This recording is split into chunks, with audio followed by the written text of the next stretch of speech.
Good day. Today, I will teach you how to use Microsoft Word without using a laptop or a computer.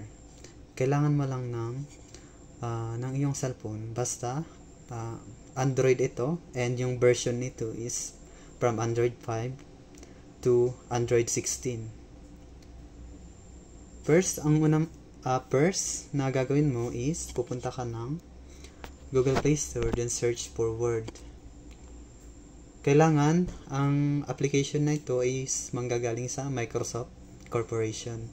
Make sure na legit siya na from Microsoft. Then open.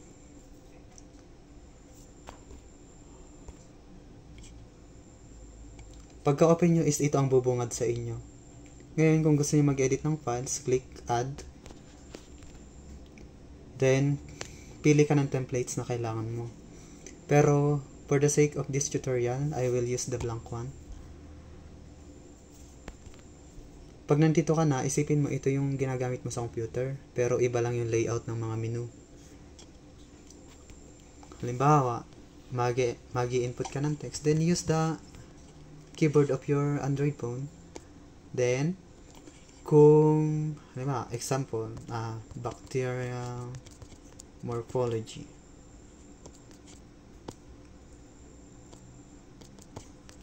Then, you have to insert an image. Click mo itong arrow dito sa right. Then, click home, insert, image. So, click mo yung pictures. Click photos. Then, yan. Pag nandyan ka na, pwede mo yan i-crop o lagyan ng filters. Pag okay ka na, then, finish. Click mo yung finish. Then, pwede mo yan paliitin.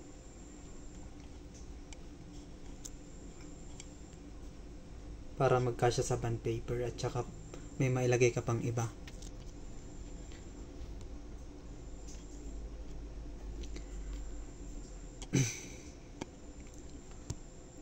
Ngayon, pwede mong pag-eksperimentohan ito katulad ng ginagawa mo sa laptop. Kung ano-anong layout pwede mong gawin basta makakagawa ka ng document. Kahit sa simpleng research, pwede mo itong magamit. Then, after that, kung gusto mo naman ng isave yan, punta ka na dito sa upper right, yung 3 dots na in vertical position, click mo yan. Lalabas dyan na options. Kung gagawin mo ba siyang PDF, Word, or kung ano-ano pa. Kung gusto mo siyang gawing PDF, click mo yung yung share as PDF. Pero kung isa-save mo lang naman siya as document, click mo yan. Then, piliin mo yung location kung saan mo siya ilalagay. Kung saang folder ng cellphone mo siya madaling mahanap. Halimbawa, ilalagay natin siya dito sa mismong device. This device, kung sa folder na document, doon natin siya isa-save. Then, pwede natin siyang pangalanan. Kung anong name, halimbawa, thesis manuscript. Then, name it. Then, click save.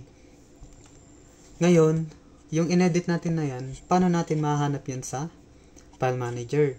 So, i-exit mo yung app na to, pupunta ka sa File Manager. Then, punta ka sa Document folder. Ngayon, pinangalanan natin siya ng thesis manuscript. So, i-click natin siya kasi nandito naman sa folder na Document. I-open natin siya using Microsoft Word or WPS.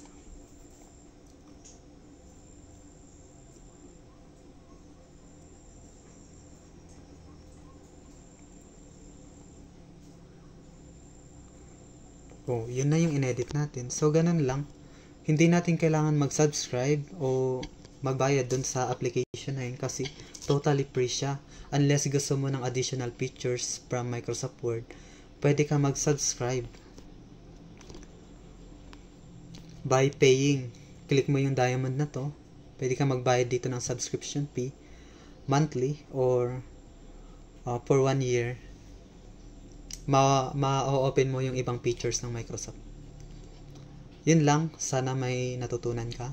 And please like and share.